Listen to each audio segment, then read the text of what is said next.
আইনজীবী সাইফুল হত্যাকাণ্ডে জড়িতদের পরিচয় মিলেছে, টার্গেট কিলিং নয় তো? পুলিশের সংগ্রহ করা 52 সেকেন্ডের একটি ভিডিওতে মিলল আইনজীবী সাইফুল হত্যাকাণ্ডে জড়িতদের পরিচয়। শনাক্ত হয়েছে জড়িত ব্যক্তিদের চেহারা। চট্টগ্রাম আদালত ভবনের কাছে কোতোয়ালি থানা সংলগ্ন রাস্তায় পিটিয়ে কুপিয়ে হত্যা করা হয় সাইফুলকে। ফুটেজে দেখা গেছে 26 নভেম্বর বিকেল 3:15টায় রাস্তায় পড়ে থাকা আইনজীবী সাইফুলকে কিরিচ দিয়ে কোপাতে থাকেন হেলমেটধারী কয়েকজন যুবক।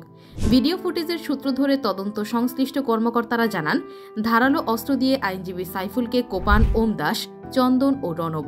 মৃত্যু নিশ্চিত হওয়ার পরেও লাঠিসোঁটা দিয়ে বেধড়ক পেটাতে থাকেন অন্যরা।